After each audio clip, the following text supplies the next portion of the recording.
Excusez-moi du retard. Comme je vous disais, on était en train de désigner les deux prochains vice-présidents de l'Assemblée nationale, donc il est important que nous votions quand même. Merci d'avoir répondu présent à notre invitation. Cette commission éthique et déontologie à la fonction publique a été créée en fait, à la fin de l'été, suite à la loi de moralisation de la vie publique que nous avons adoptée, je crois que c'était au mois d'août, qui concernait les élus, et a été décidé, donc suite aux nombreux amendements qui ont été déposés qui concernaient eux la fonction publique, de faire cette mission d'information, puis de voir déjà l'état actuel du droit, son efficacité, puisqu'il l'a changé récemment, et donc de procéder à de nombreuses auditions, dont les DRH des ministères que vous représentez aujourd'hui. Donc nous recevons Madame, installez-vous, Madame Mylène Orange-Louboutin, chef de service, adjointe au directeur des ressources humaines du ministère des Finances, Monsieur Joël Blondel, directeur des ressources humaines au secrétariat général des ministères chargé des affaires sociales, accompagné de Monsieur Philippe Ranquet, directeur des affaires juridiques, et Monsieur Jacques Clément, directeur des ressources humaines au secrétariat général du ministère de la Transition écologique et solidaire, accompagné de Monsieur Benoît Piguet, conseiller parlementaire à la secrétaire générale. Donc voilà, comme je vous disais, merci d'avoir répondu présent. C'était important pour nous d'entendre, alors qu'on parle de la fonction publique et des fonctionnaires, d'entendre les représentants des directions des ressources humaines. Je crois que vous êtes, dans votre quotidien, confronté à des questionnements qui sont en lien avec la déontologie, donc questionnements qui peuvent être individuels ou même des agents que vous accompagnez. Donc ce que je vous propose, c'est que cette audition, on vous laisse la parole un à un, peut-être présenter vos fonctions au sein du ministère, et puis sans doute une intervention que vous aviez un petit peu préparée en apprenant l'audition. Et puis après, nous passerons à un échange questions-réponses avec mes collègues et moi-même, et pour essayer d'approfondir certains domaines. Voilà. Donc merci à tous. Je vous laisse la parole, Madame Orange Louboutin. À vous. Oui, bonjour à tous. Donc, comme il a été dit, je suis chef de service adjointe du DRH des ministères économiques et financiers. Donc, j'ai préparé l'audition sur la base du questionnaire qui avait été communiqué.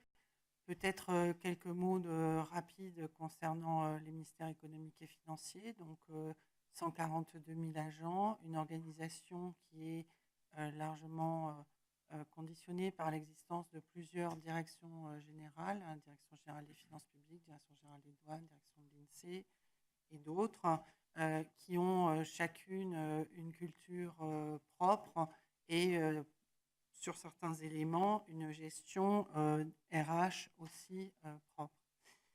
Au sein des ministères économiques et financiers, il y a quand même un nombre important d'agents, notamment à la DGFiP, à la douane, qui sont en contact avec des questions financières et donc avec une culture déontologique qui est forte, qui est intégrée depuis très longtemps en fait, hein, dans les pratiques des agents. Donc les sujets déontologiques sont appréhendés dans les formations, dans les écoles initiales. Il y a des remises à niveau permanentes, des chartes déontologiques qui existent. Dans d'autres domaines des ministères économiques et financiers, certaines directions sont en prise avec des secteurs économiques, interviennent dans l'élaboration de nouvelles règles, ont à rencontrer des organismes professionnels. Et là aussi, en fait, il y a une pratique de cette relation avec les secteurs économiques du privé. Donc les questions déontologiques sont des questions qui sont très importantes pour nous, y compris évidemment dans le domaine RH, où nous essayons d'accompagner la formation des agents. Donc il y a tout un dispositif d'accompagnement. Par rapport aux évolutions récentes, hein, les textes qui ont été pris se mettent en place. Ils ont apporté un nouvel élan, je pense, hein, et ils ont remis en lumière un certain nombre de principes et en tout cas nous ont conduit à travailler sur ces questions de façon très, très approfondie. Tous les éléments ne sont pas encore complètement en place, hein. Par exemple, les référents déontologiques sont en train d'être nommés, mais on n'a pas encore pu totalement organiser ce que l'on souhaiterait, en fait, un réseau des référents déontologiques et les échanges de pratiques pour aider ces référents. Et pour ne pas monopoliser la parole, nous avons beaucoup d'agents qui partent dans le privé et dont les dossiers sont présentés aux commissions de déontologie. Donc, nous suivons scrupuleusement les décisions de la commission de déontologie quand il s'agit de prendre des actes. Et pour l'instant, en fait, les administrations n'ont pas des relations très, très étroites avec la HATVP, dans la mesure où cette haute autorité reçoit directement en fait, les déclarations des agents. Mais pour les échos que nous en avons, les choses se mettent en place sans difficulté particulière. Voilà une première présentation sommaire. Merci. On va laisser la parole à M. Blondel dans la foulée pour le ministère de la Santé. Merci. On va peut-être faire une intervention à deux voix avec Philippe Ranquet, qui est directeur des affaires juridiques.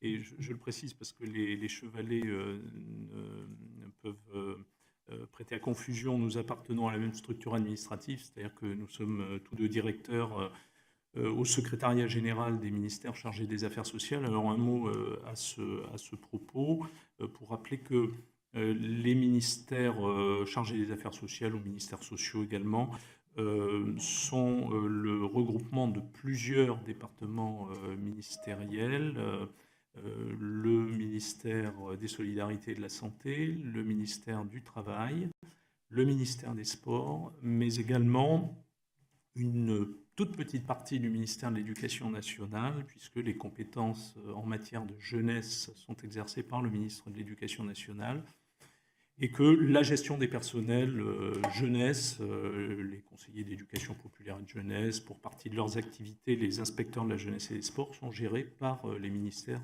sociaux historiquement depuis 2009. Donc voilà un petit peu le portrait de ces ministères. Je souhaite préciser que nous gérons au total 30 000 agents. C'est une entité qui est moins importante que celle que vient de décrire Mylène Orange-Louboutin, mais qui se caractérise par son caractère, je dirais, protéiforme, avec d'abord historiquement plusieurs départements ministériels, mais aussi la gestion de plusieurs réseaux territoriaux, en particulier les agences régionales de santé, qui sont des établissements publics, les directions régionales de la jeunesse, des sports et de la cohésion sociale et leur prolongement départemental dans une partie des DDI, et notamment les directions départementales de la cohésion sociale, et puis les directs, qui sont un service déconcentré d'ailleurs commun au ministère économique et financier et aux ministères sociaux. Donc des problématiques sur les questions de déontologie qui sont très prégnantes dans nos services, notamment au regard des activités d'une grande partie de nos personnels qui sont en contact très fréquent avec la société civile, avec le secteur hospitalier, avec les entreprises. Donc ce sont des sujets sur lesquels nous travaillons depuis déjà longtemps, notamment au ministère de la Santé. Philippe Ranquet pourra sans doute en dire un mot. Des sujets qui ont été très fortement approfondis depuis maintenant 1 an et demi, de la même manière que l'expliquait la collègue des ministères économiques et financiers, et avec un investissement chez nous aussi très précoce, notamment dans la carrière des fonctionnaires et dès leur formation dans les écoles au sein desquelles nous les formons, en particulier l'École des hautes études de santé publique et l'Institut national du travail, de l'emploi et de la formation professionnelle, avec des modules de formation et ensuite un suivi précis de ces questions-là pendant tout le long de la carrière. Alors, ce que je vais faire, c'est que je vais peut-être céder la parole à Philippe Ranquet, qui va notamment vous expliquer, je pense, ce qui est fait depuis quelques années au sein des ministères, et en particulier depuis la loi déontologie qui a conduit à l'accélération de nos travaux. Merci. C'est vrai que c'est une accélération, mais c'est l'accélération de quelque chose qui existait déjà.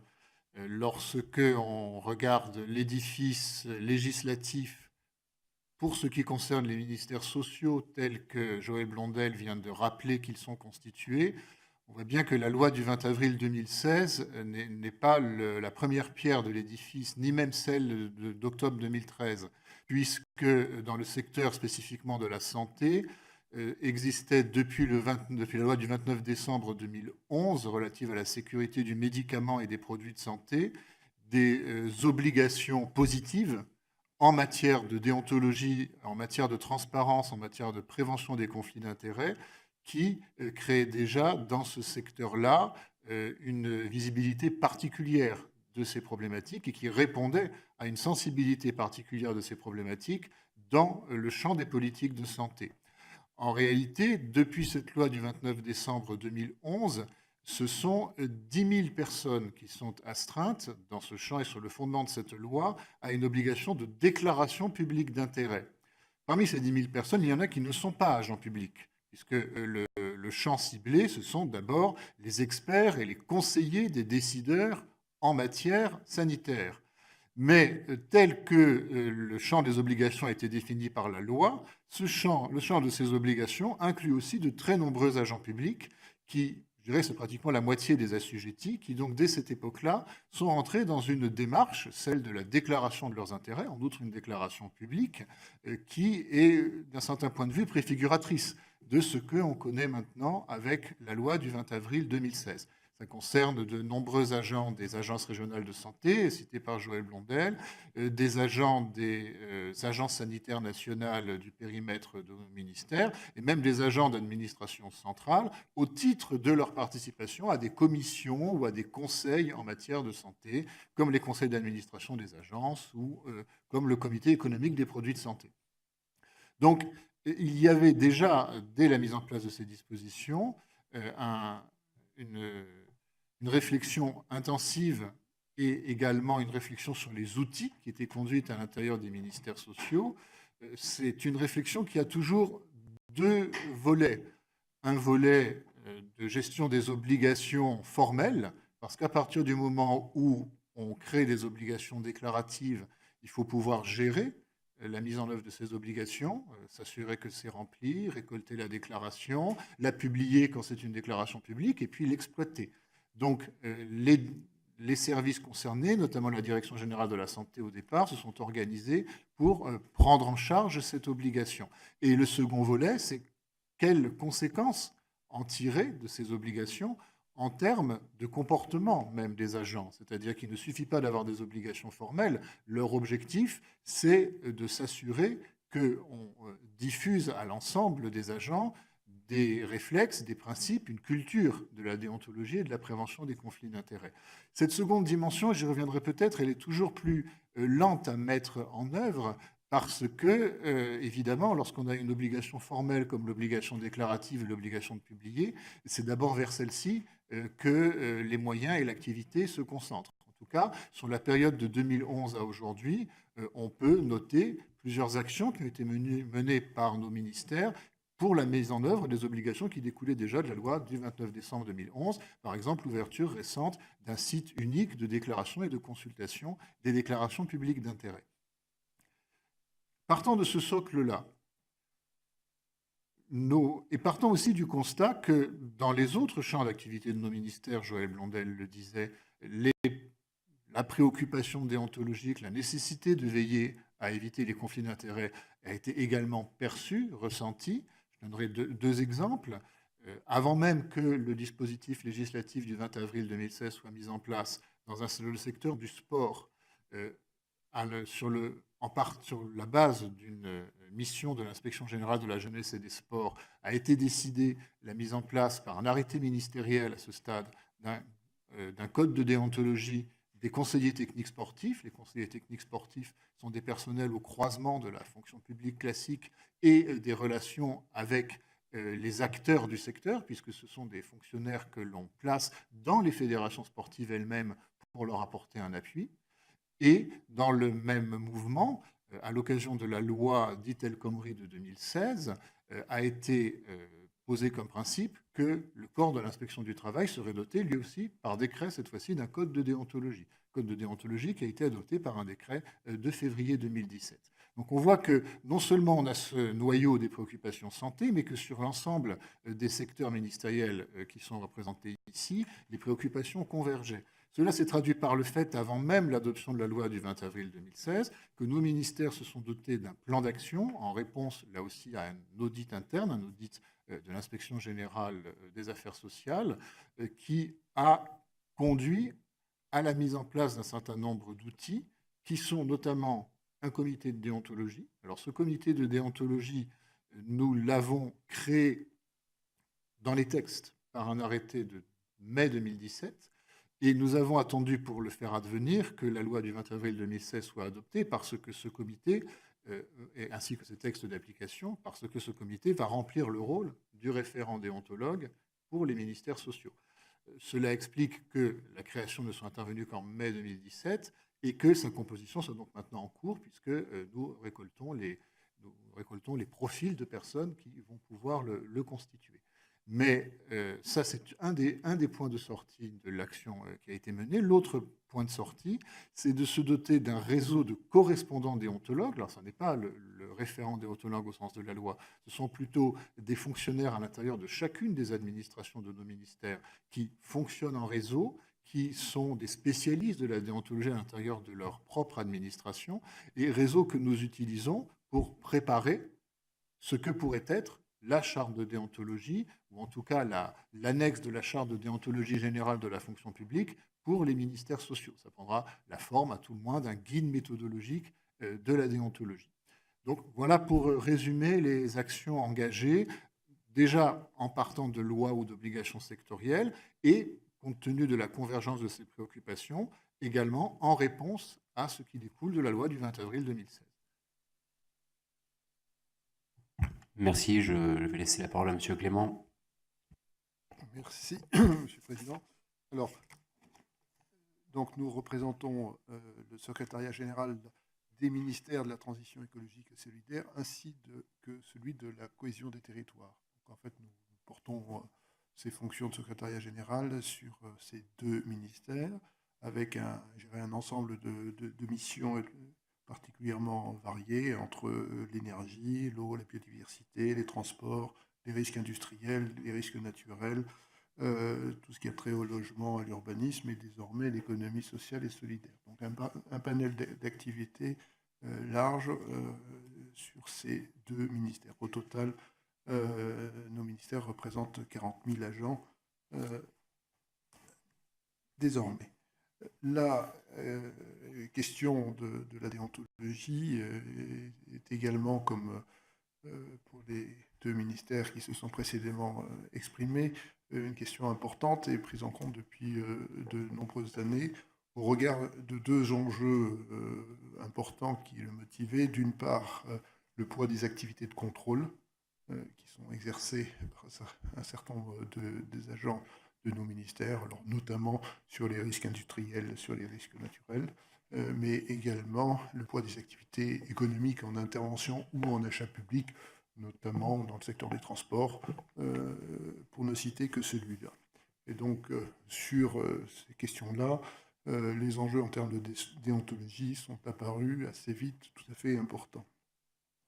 Donc, les ministères ont conduit au fil des années toute une série d'actions visant à renforcer et développer la culture de la déontologie par une formation systématique des agents dès la formation initiale, puis un certain nombre de formations continues mises en place, la mise en place pour certaines fonctions de cadres déontologiques spécifiques, et puis également une organisation interne avec au sein de la direction des ressources humaines une entité qui est, on va dire, dédiée, spécialisée à la gestion des questions de déontologie, et fonction qu'on élargit désormais dans le cadre du déploiement de la récente loi déontologie avec la fonction de référent déontologue. Et là, nous avons également fait le choix de mettre en place une approche collective de cette fonction sous forme d'un comité qui est en cours de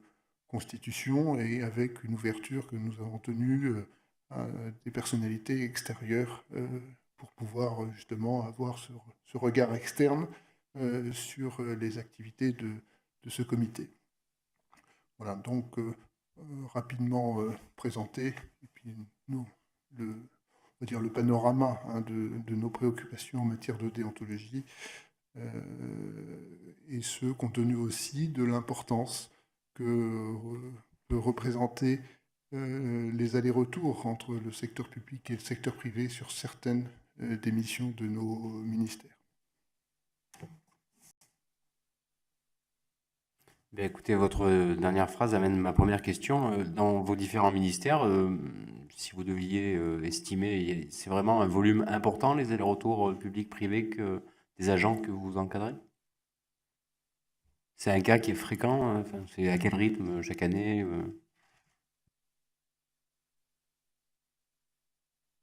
Pour le ministère des Finances, on chiffre les départs, en tout cas dans le privé, mesurés au travers des saisines de la commission de déontologie, selon les années variables, mais ces 2 dernières années, c'était 180 de 200. Voilà. D'accord. Sur combien d'agents en tout embauchés par le ministère? Alors, je crois qu'on est à 14 000 à peu près pour une année donnée, sachant qu'on a des difficultés à mesurer, en revanche, à quantifier et à cerner les personnes, enfin les personnes du privé qui arrivent dans l'administration ou celles qui étaient fonctionnaires qui ont fait un passage dans le privé et qui reviennent. Il est plus difficile pour nous de cerner les retours, en fait.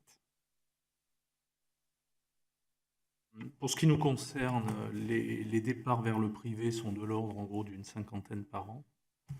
Nous ne tenons pas de comptabilité des entrées venant du privé, donc je ne saurais pas vous répondre à cette question-là, sachant que bon, on en a quand même régulièrement, hein, et pas nécessairement des fonctionnaires qui rentrent, mais aussi des recrutements directs du secteur privé. Enfin, en tout cas, les saisines de la commission de déontologie, c'est de l'ordre d'une 50aine à peu près. Et pareil, sur combien d'agents en tout au ministère? Alors, le nombre d'agents du ministère, c'est 30 000. D'accord, 30 000. Voilà, donc c'est pas considérable. Les 14 000, ce ne sont pas des personnes du privé qui rentrent, hein, ce sont les entrées dans les corps de fonctionnaires. Alors, pour ce qui nous concerne, le flux de départ vers le privé de l'ordre de 70 agents par an. Évidemment, le flux d'entrée à l'issue du privé n'est pas comptabilisable. Le volume de recrutement annuel est à peu près 2800 agents. On est en droit de penser que une partie substantielle d'entre eux vient du privé ou en tout cas tous les contractuels ou à peu près, et puis une partie des fonctionnaires nouvellement recrutés qui tous ne sont pas, on va dire, directement issus d'une école avant de rentrer dans les fonctions publiques. D'accord, j'aurais une deuxième question qui en fait est double. Concrètement, vous évoquiez des échanges avec la commission de déontologie, mais j'aurais aimé savoir la forme que ces échanges, selon quelle forme ces échanges s'effectuent. Et notamment, en fait, très concrètement, comment vous faites pour accompagner un agent à construire son dossier qu'il doit présenter à la commission de déontologie? Est-ce qu'il y a des allers-retours entre vos services et la commission de déontologie? Voilà, très concrètement, comment la procédure se déroule, en fait. Et autre aspect de la question, et qui est sans doute le plus important pour moi, comment effectuez-vous le contrôle des avis qui sont rendus par la commission de déontologie? Puisque quand un agent quitte le secteur public pour le secteur privé, il se peut que la commission émette certaines réserves. Cet avis n'est pas rendu public, mais vous en avez connaissance. Et il incombe à l'administration de contrôler le respect de cet avis par l'agent qui a quitté la fonction publique. Donc je voulais savoir comment la procédure était mise en œuvre et très concrètement, selon quelle forme le contrôle était opéré. Alors, nous avons un service au sein de la DRH qui, en fait, saisit la commission de déontologie pour tout un ensemble de services. Le CGET qui gère les ingénieurs des mines fait également des saisines directes et l'IGF fait aussi des saisines directes. Mais une grande partie des dossiers des ministères économiques et financiers passe par nous. Donc, le service en question, donc, qui dépend de la DRH, a déjà un rôle de conseil, c'est-à-dire qu'il y a beaucoup d'agents qui passent un coup de fil, demandent, parce qu'ils envisagent tel poste dans le privé, est-ce qu'ils peuvent y prétendre, est-ce que ça va poser des problèmes. Donc, il y a un rôle de conseil qui est très important.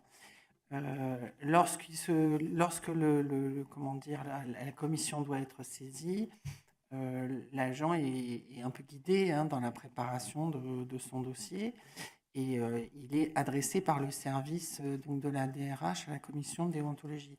De notre point de vue, un des intérêts de la commission de déontologie, qui fait une instruction ensuite très approfondie des dossiers, est de permettre précisément aux employeurs d'assister en fait aux séances et d'acquérir au travers des multiples dossiers qui sont examinés au fil des mois, en fait une connaissance beaucoup plus approfondie de sa jurisprudence, enfin entre guillemets de ses modes de raisonnement et donc de pouvoir enrichir en retour le conseil qui est donné aux agents. Pour ce qui est du suivi, lorsque la commission émet des réserves, les agents qui sont pris en charge en termes de gestion par les services RH veillent dans les actes qu'ils prennent, par exemple quand il faut prendre un détachement, à respecter les avis de la commission. Et d'ailleurs, pour présider de temps en temps des CAP, notamment CAP d'administrateur civil, lorsqu'on présente à la CAP le détachement de telle et telle personne, on mentionne bien dans le cadre de la CAP que ces personnes, leur dossier a été présenté à la commission de déontologie, qui a émis des réserves qui ont été prises en compte, et voilà.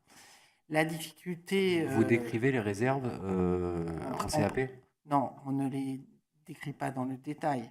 On dit simplement, on informe la CAP du fait que l'agent qui demande ce détachement a bien rempli ses obligations et que dans le cadre des éventuelles réserves, mais qui ne sont jamais des réserves complètes, qui sont sur des réserves sur certains types d'activités que l'agent ne peut pas faire dans son départ dans le privé, eh bien, ça sera respecté. Voilà. Et donc, la CAP est informée simplement de ça. On veille, si vous voulez, à partager cette surveillance, en fait, dans le cadre de la CAP. C'est ce que je souhaitais dire. La difficulté qui peut se présenter sur le suivi des avis de la commission de déontologie peut survenir lorsqu'en fait l'administration n'a pas d'acte à prendre. Lorsque des départs se font sans que l'administration n'ait d'acte à prendre. Une fin de contrat, des situations où quand les choses, quand la personne est partie dans le privé et dans la durée, on n'a plus de possibilité, en fait, de savoir ce qui se passe. En fait, très précisément, admettons que la commission de déontologie émette un avis dans lequel elle dit OK, cet agent peut rejoindre le secteur privé, mais il n'aura pas le droit d'entrer en contact avec ses collègues pendant une durée de 2 ans, 3 ans. Comment l'administration, en fait, contrôle qu'il n'y a pas de prise de contact et que l'avis de la commission de déontologie est respecté? Parce que si les agents ne sont pas informés de l'avis qui a été rendu par la commission de déontologie, ils ne peuvent pas eux-mêmes effectuer un autocontrôle, c'est-à-dire ne pas entrer en contact avec leurs collègues. Les agents sont informés. En fait, ça repose sur la responsabilité. Enfin, le premier contrôle, il est confié à l'agent lui-même, qui est averti des réserves qui s'attachent à son départ. Ça, bien évidemment. La difficulté qu'on peut avoir, c'est dans la durée de vérifier, parce qu'on n'a pas les moyens, en réalité, de savoir si l'agent, 2-3 ans après, en fait, a pris ou pas des contacts. On ne peut pas le savoir. Ce que je vais vous dire n'est pas très différent de ce que vient d'énoncer ma collègue. C'est-à-dire que, de la même manière, la saisine de la commission de déontologie se fait par le truchement de la direction des ressources humaines, qui apporte un appui à la fois juridique et matériel aux personnes qui sont amenées à la saisir. Donc la saisine est totalement dématérialisée, elle part de mes services. Nous sommes amenés parfois très souvent d'ailleurs avec le concours des directions d'appartenance des personnels, a assisté l'agent lors des auditions de la commission. Bien évidemment, ensuite, nous mettons en œuvre en toute rigueur les décisions, enfin les avis de la commission de déontologie, et en particulier si, par exemple, il y avait une exclusion totale prononcée par la commission de déontologie, il va de soi que, par exemple, nous ne donnerions pas suite à la demande de disponibilité, par exemple, d'un fonctionnaire pour partir travailler dans le privé.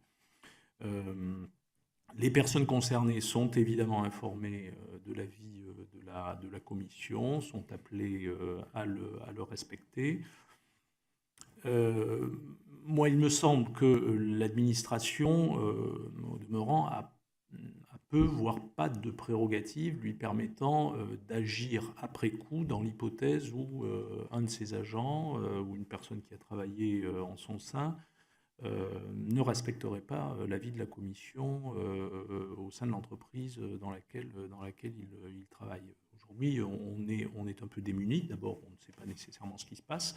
On peut avoir des alertes. Il m'est arrivé d'en avoir par le passé sur certains dossiers, par exemple par des organisations syndicales qui nous disent « Attendez, il y a quelqu'un qui fait des choses pas très très nettes au regard des avis qui ont été rendus ». Ce qui suppose d'ailleurs, comme l'a dit ma collègue, que ces avis puissent être évoqués dans les commissions administratives paritaires qui sont amenées à examiner les dossiers de mutation. Mais là, on est très désarmé pour agir, quoi, hein. Et en tout cas, on n'a pas les moyens de surveillance, d'une part, et ensuite les prérogatives de droit public qui nous permettraient véritablement d'intervenir pour faire cesser la situation. Donc c'est un sujet en soi qui, je pense, mérite d'être creusé sans que j'ai nécessairement de solution à vous apporter aujourd'hui. C'est peut-être du côté de la commission de déontologie qu'il faut creuser en lui donnant des prérogatives lui permettant ensuite poursuivre son action en contrôlant la manière dont ça se passe dans les nouvelles fonctions des personnes.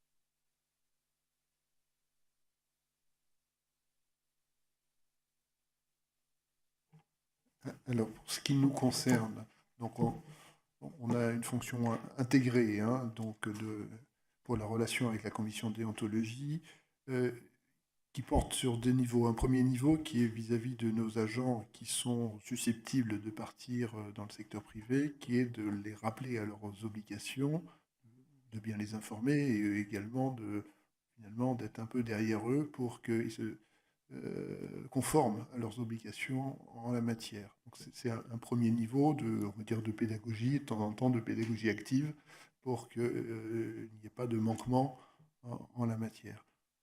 Après, il y a évidemment tout l'accompagnement nécessaire dans la constitution des dossiers et une interaction avec, quand ça paraît nécessaire, avec la commission de déontologie ou tout du moins les rapporteurs de la commission pour préparer les dossiers et notamment pour les dossiers un petit peu plus compliqués et notamment pour les dossiers pour lesquels les agents sont auditionnés par la commission.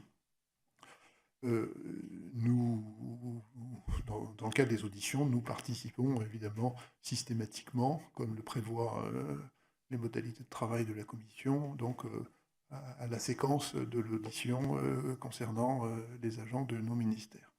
Je précise pour que les choses soient claires que personnellement, je suis par ailleurs membre de la commission de déontologie depuis quelques mois. Donc, deuxième point sur votre question sur le contrôle des avis rendus par la commission. Quand les avis sont des avis d'incompatibilité, les choses sont simples, puisque finalement, on ne donne pas suite à la validité de départ de l'agent et les choses s'arrêtent là. Par contre, effectivement, comme l'a dit Joël Blondel, quand nous sommes dans une situation d'avis de compatibilité avec réserve, notre capacité de contrôle de l'effectivité du respect des réserves par les agents est extrêmement faible puisque nous ne disposons pas des moyens. Et c'est pas problème de moyens humains, mais un moyen finalement de contrôle, d'investigation, permettant de vérifier si ces réserves sont respectées ou pas. De ce point de vue, évidemment, je comprends que votre réponse ne pourra vous engager que vous-même à titre personnel, mais est-ce que la publicité des avis de la commission de déontologie, qui pourrait permettre, dès que vous avez suggéré ce matin le chef de corps des CGE, pourrait permettre de constituer une base de données, en fait, un outil que les fonctionnaires pourraient interroger pour savoir est-ce qu'ils ont le droit de prendre cet appel téléphonique, de répondre à cette sollicitation. Est-ce que ça vous paraîtrait quelque chose de totalement incongru ou au contraire qui pourrait être plutôt utile, quoi?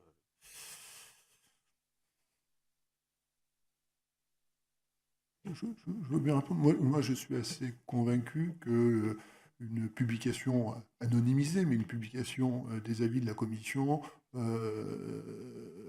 serait utile. Voilà. Et permettrait aussi de mieux appréhender la jurisprudence, entre guillemets, de la commission et aux agents, finalement, d'être un peu moins surpris, des fois, des avis de la commission. Voilà. Je rejoins cet avis, hein. C'est de toute façon tout ce qu'on peut créer qui est de nature à éclairer les agents sur des précédents, et ça ne vaut pas que pour les avis de la commission de déontologie, est extrêmement précieux. Naturellement, cette affaire avec beaucoup de prudence, parce que les précédents ont ce défaut d'être des cas individuels, que par conséquent on doit manier avec la précaution que cela impose. Mais quand on souhaite créer un comité de déontologie, c'est exactement dans le même ordre d'idée, c'est-à-dire être capable de dégager des cas individuels, une doctrine ou une ligne qui pourra être utilisée par tous. Donc vraiment, ça serait en effet extrêmement précieux. Je dirais même que ça peut être un moyen de prévenir une difficulté dont il sera peut-être question dans la suite de notre discussion, qui est la difficulté de construire des parcours de carrière avec des agents qui, je dirais, par construction, sont conduits à passer du public au privé. Je ne parle pas là de fonctionnaires, mais plutôt d'agents non titulaires. C'est une situation qu'on connaît dans le secteur de la santé, où il est, je dirais, de bonne politique RH, parce qu'on a besoin de compétences très pointues, de s'adresser par moment à des non-titulaires qu'on recrute pour une période limitée, qui viennent du secteur de l'industrie, de la santé, au sens large, parce que ce sont ceux qui ont les compétences et les connaissances les plus claires en la matière, que ces personnels n'ont pas vocation à rester indéfiniment au service de l'État, donc ont vocation à retourner dans ces professions. Il est clair que si ils savent à quoi s'en tenir, si tout le monde sait à quoi ils doivent s'en tenir, ce qu'après ils pourront faire ou ne pourront pas faire pour respecter des règles qui s'imposent à eux comme à tout le monde, ce sera un grand pas en avant, à la fois pour éviter des difficultés et puis pour construire de tels parcours dans le respect de la légalité. Je rejoins l'avis de mes collègues. A priori, les textes actuels permettent déjà de faire une communication des avis.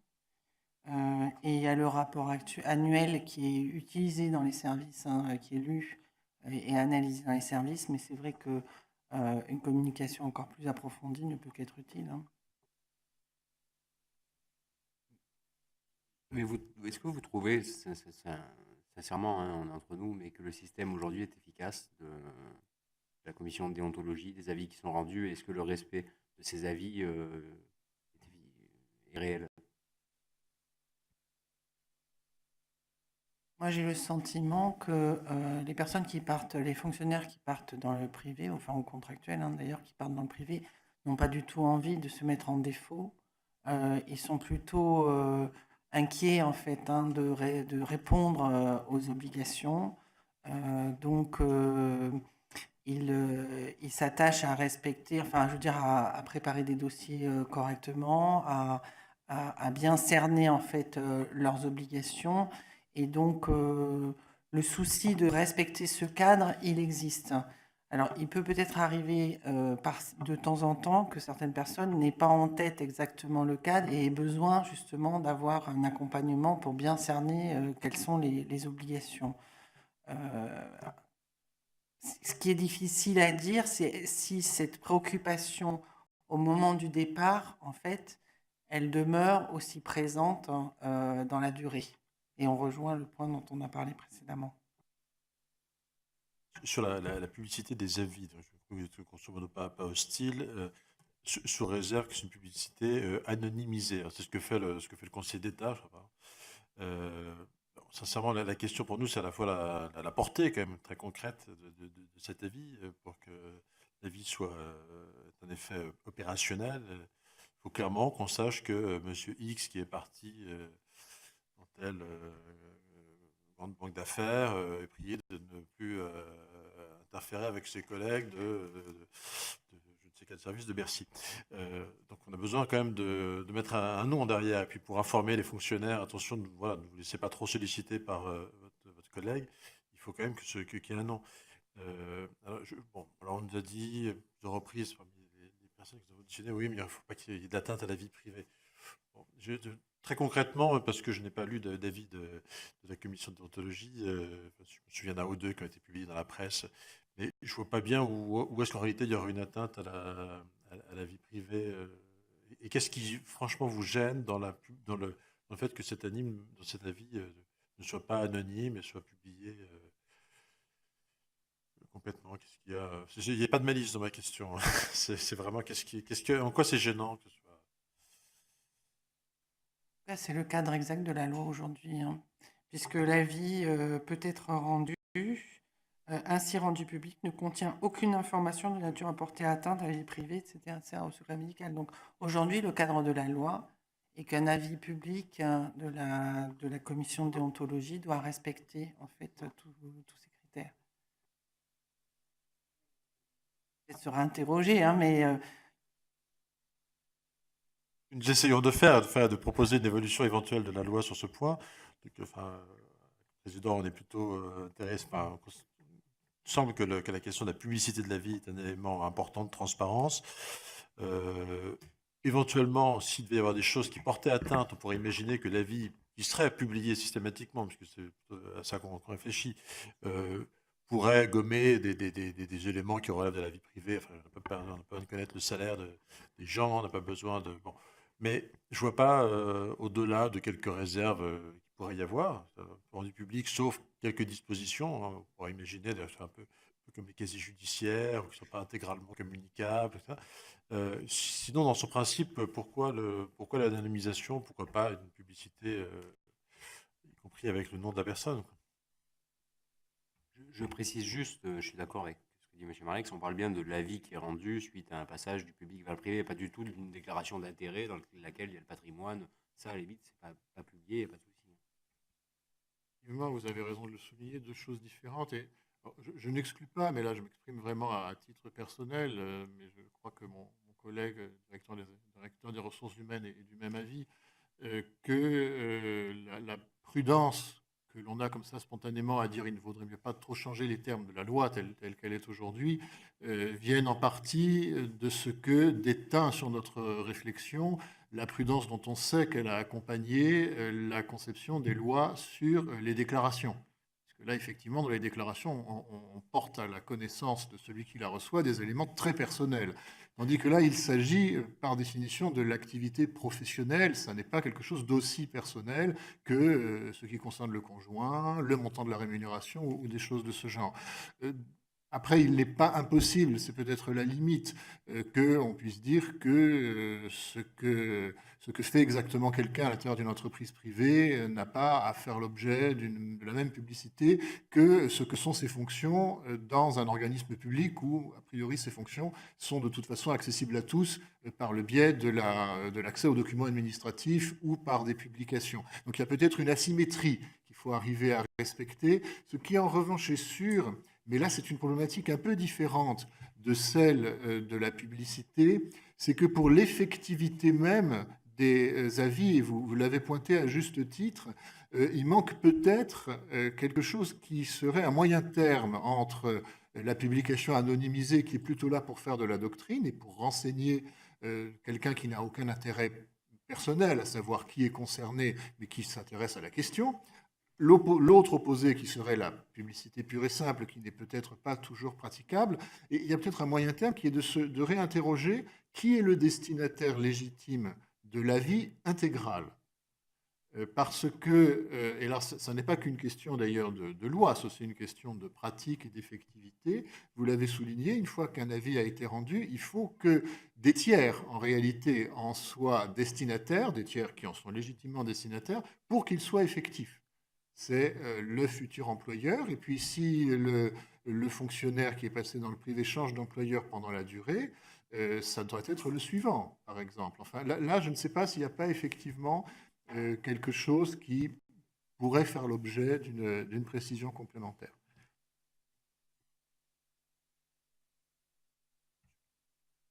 Monsieur Oui, Clément, oui. si je peux compléter, effectivement, l'intérêt de la publicité de l'avis, il est sur le corps de doctrine, ça a été rappelé, je crois. On est en tout cas d'accord sur ce point.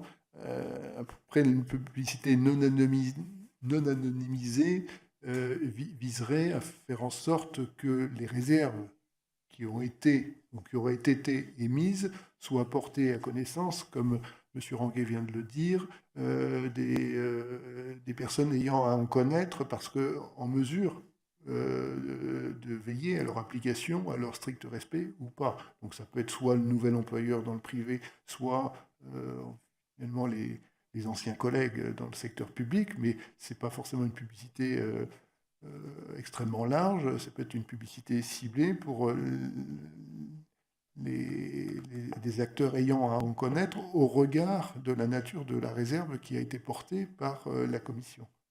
Sachant que, enfin, pour ce que j'en connais, beaucoup des réserves qui sont mises sont en fait des réserves sur la non-relation avec tel ou tel acteur. Généralement les anciens collègues de l'agent considéré ou éventuellement tel ou tel élu, etc., pour des agents qui avaient des relations fréquentes avec des élus dans le cadre de marchés publics ou autres. Voilà. Bon, enfin, il me semble que comment dire, la référence ou le risque de mettre sur la place publique des éléments de la vie privée de la personne sont faibles, hein. Sauf à considérer que le fait de travailler dans telle entreprise est quelque chose qui relève de la vie privée, qu'on n'est pas tenu de divulguer à quiconque, mais bon, il faut prendre peut-être quelques avis de la commission de déontologie, et on verra qu'en réalité, il n'y a pas de référence à la vie privée, hein. Voilà, une fois de plus, sauf à considérer que donc il y a peut-être quelques précautions à prendre sur la publicité de la vie et sur les éléments de contenu qui pourraient de ce fait être portés à connaissance et qui devraient dès lors disparaître du document, mais je pense que le risque de divulguer des éléments de la vie privée des personnes est très faible. Mais enfin, bon, il faut quand même y prêter attention, bien évidemment. Est-ce que vous avez des questions? Oui, vas-y. Oui, juste une question, vous l'avez évoqué tout à l'heure. Comment est-ce qu'on fait pour être sûr que l'avis, quand l'agent part dans le privé et change d'employeur pendant la durée de l'avis, c'est-à-dire que l'avis est rendu pour 3 ans, l'agent part dans le privé et change d'employeur au bout d'1 an, comment est-ce que cet avis suit?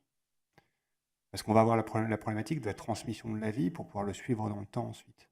Donc est-ce que vous avez des possibilités d'être sûr? Parce que l'avantage de la publication fait que ça devient consultable, y compris par le deuxième employeur. Voilà. Merci.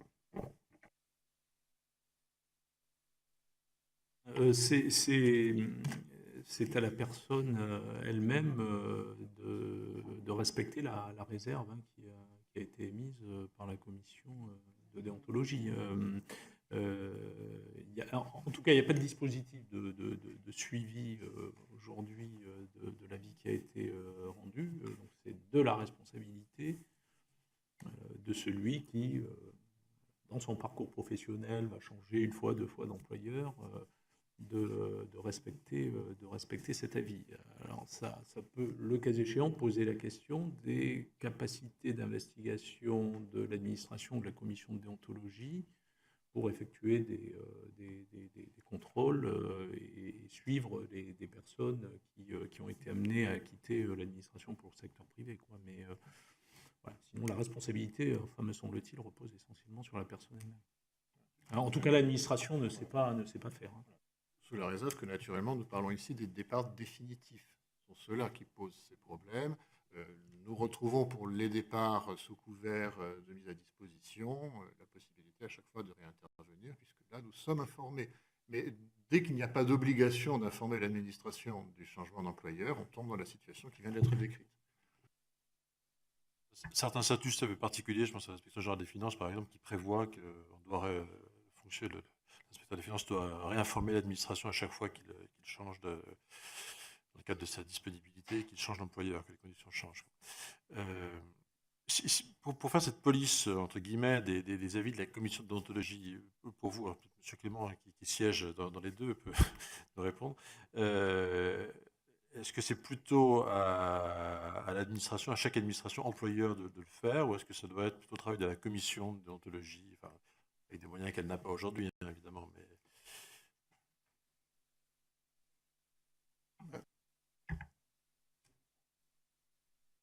Si on est dans le cadre de, on va dire, en amont, et puis dans le cadre de départ, avec le respect d'avis éventuels d'incompatibilité, c'est clairement à l'administration de faire toutes les vérifications qui sont faites.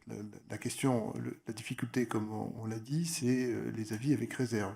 Et là, clairement, il faut avoir des moyens d'investigation pour savoir ce qui est fait ou pas par l'agent quand il est dans le privé par rapport aux réserves qui s'imposent à lui.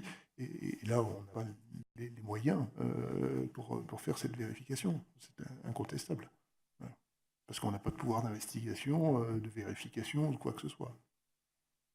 Et quand bien même on les aurait, en poussant juste un petit peu plus loin, si l'agent n'est pas complètement transparent, je ne sais de toute façon pas ce qui serait visible.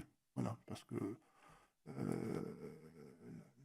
par exemple, ne pas prendre de contact peut ne pas laisser de traces. Voilà. Si on pousse la logique jusqu'au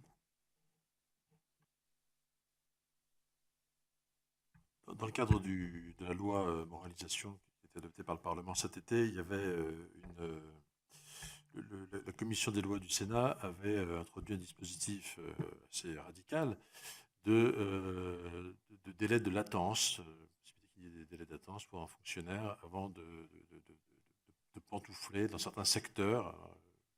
La réflexion pourrait être évidemment affinée à l'envi, mais enfin l'idée, si j'ai pour avoir soutenu d'ailleurs cette position ici, l'idée c'était que peut-être lutter contre les tentations de recrutement, alors celles qui ne seraient pas les plus constructives. Hein. Je ne parle pas du mouvement normal d'un agent du public vers le privé pour aller juste poursuivre sa carrière sous un autre aspect, mais la tentation d'influer par une promesse d'embauche, etc., avec le risque de conflit d'intérêts que ça recèle. Bon, est-ce que ça vous paraît d'un radicalisme absolu, contraire à tous les principes, ou est-ce que ça peut vous sembler, dans certaines conditions, à condition que ce soit extrêmement circonscrit, un peu sur le principe des avis d'incompatibilité de la commission de déontologie aujourd'hui, d'ailleurs, hein, quelque chose qui pourrait avoir son utilité pour envoyer un signal peut-être plus fort que cette jurisprudence de la commission de déontologie qu'on n'a pas finalement, que les employeurs privés n'ont pas, du fait que voilà, l'État protège certaines fonctions et considère que lorsqu'un fonctionnaire est sur certaines fonctions, il s'interdit d'être recruté dans le secteur privé. Je crois même que c'est une idée qui a été d'une certaine manière reprise exprimé mieux que moi évidemment, mais par le président de la République dans un entretien à la presse qu'il avait donné sur ces thèmes-là pendant la campagne présidentielle. Voilà. Est-ce que ça peut être utile? Dans notre droit, ça existe d'ailleurs, hein, ces délais de latence. Je pense pense aux membres du corps préfectoral, par exemple, ou à tous les services en droit électoral, hein, tous les membres tous les chefs de service de l'État sur une circonscription donnée n'ont pas le droit d'être candidats pendant un certain nombre de temps sur ce territoire, quoi. Donc on sait avoir un droit assez limitatif des libertés dans certains cas. C'était une question, malgré tout. Merci. Aujourd'hui, il y a un encadrement qui est déjà assez sévère, avec des peines qui peuvent être assez sévères. Donc, en cas d'infraction, etc. Donc, ce qui paraît un peu compliqué en termes de mise en œuvre sur le sujet du délai de latence, c'est de l'appliquer quelles que soient les fonctions exercées par les agents. Or, on voit bien que dans certains cas, les personnes peuvent avoir des fonctions très polyvalentes, hein, et donc ça leur laisse des possibilités, je dirais, de mouvement vers le privé qui restent malgré tout assez larges. Mais on a dans les personnels que l'on gère des personnes qui sont spécialisées dans certains domaines, et en réalité, ça revient à les empêcher complètement de partir. Et là, on revient sur un débat qui est un peu plus large, hein, qui est celui de savoir en fait quelle aération on souhaite organiser entre l'administration et le secteur privé. Et on considère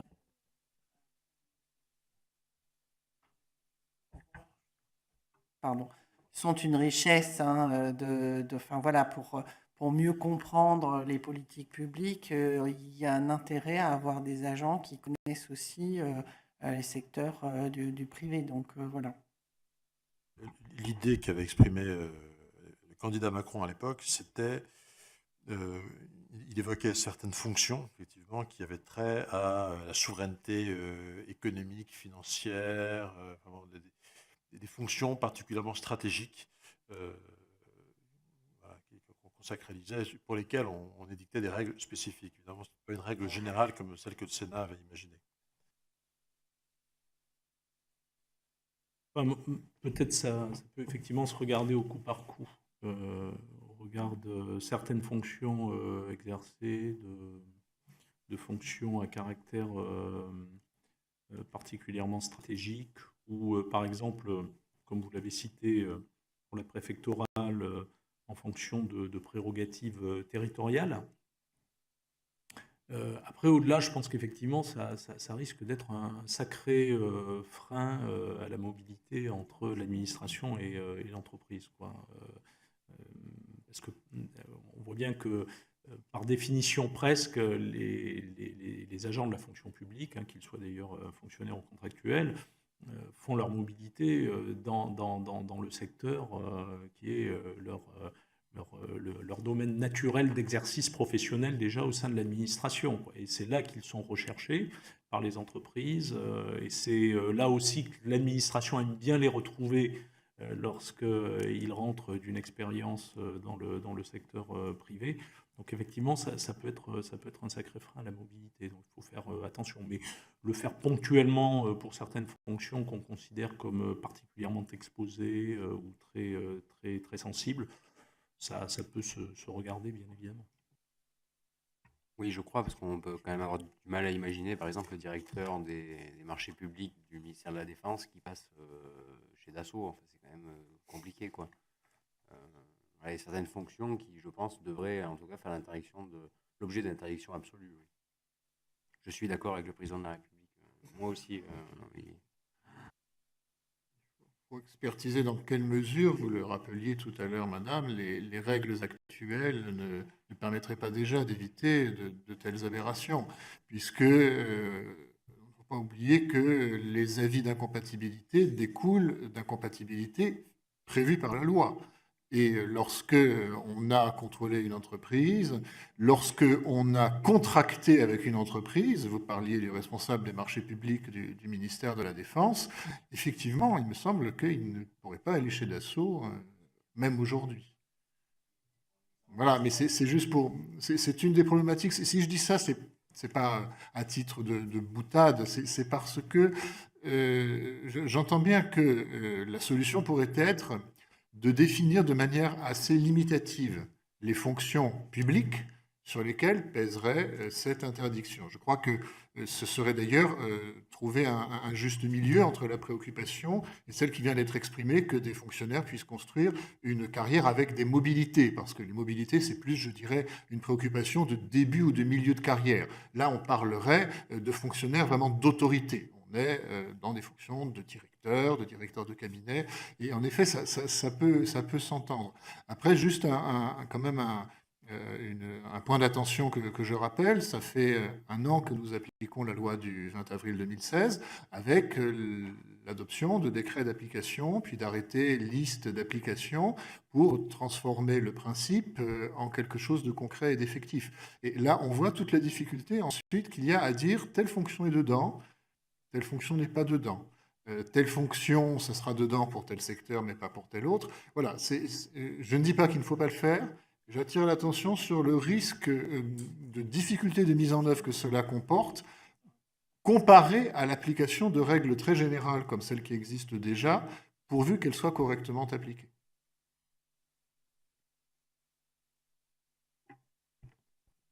Je n'ai pas de commentaires supplémentaires à faire en partageant strictement ce qui a été dit par mes collègues.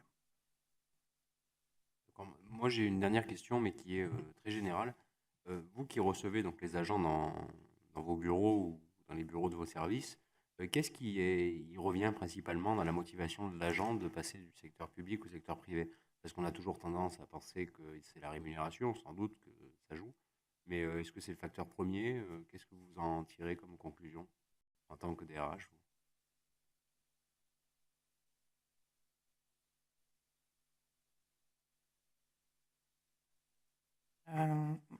Moi, il me semble que l'administration a d'immenses qualités par son organisation, mais elle ne peut pas épuiser tous les charmes de toutes les organisations. Donc, ce que recherchent en fait les personnes qui vont aller dans le privé, c'est un mode d'action, une capacité voilà, d'intervenir, peut-être plus de responsabilité, une liberté qui est beaucoup plus encadrée dans l'administration. Donc, c'est aussi cette recherche, je dirais, d'un mode de fonctionnement un peu plus libéré qui est souvent mis en avant dans les motivations.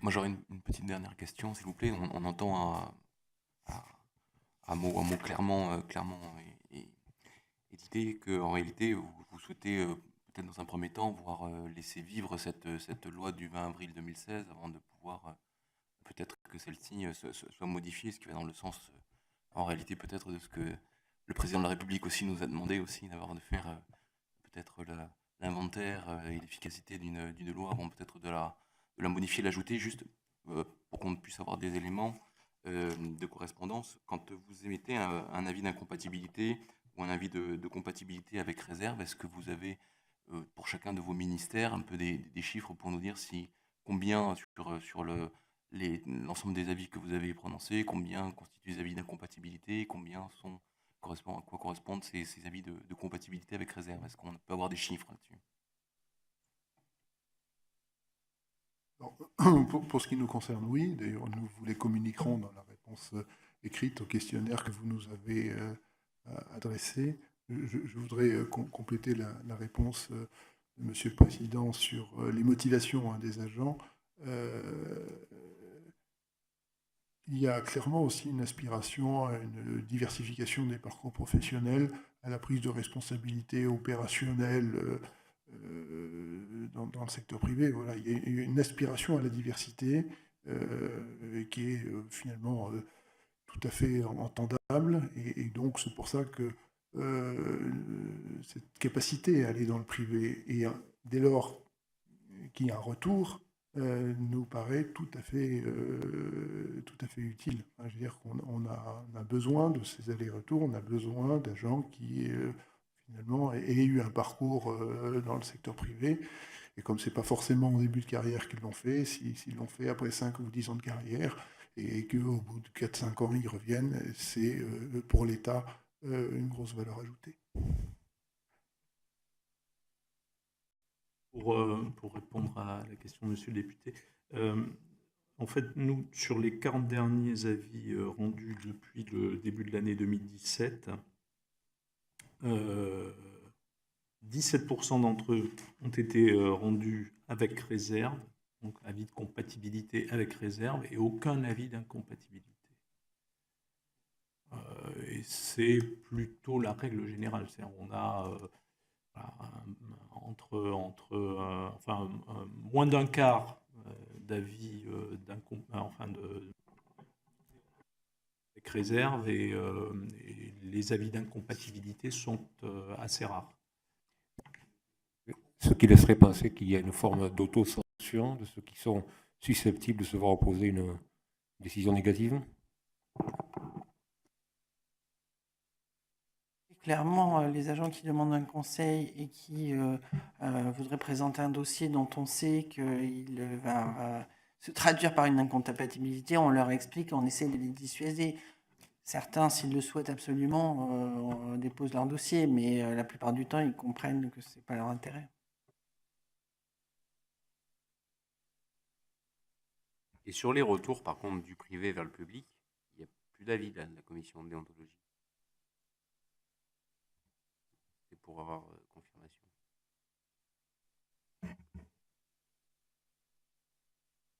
Ok, ben écoutez...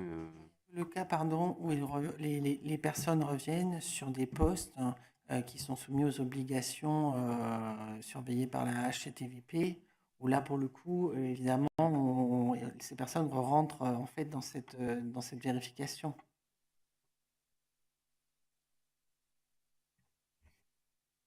Ben, je crois qu'il n'y a plus de questions, donc merci pour ces échanges. Et puis, si jamais il y a besoin de compléments d'information, les services de l'Assemblée reviendront vers vous, mais n'hésitez pas à nous rendre le questionnaire par écrit également, qu'on vous a envoyé. Ça nous aidera pour la construction du rapport.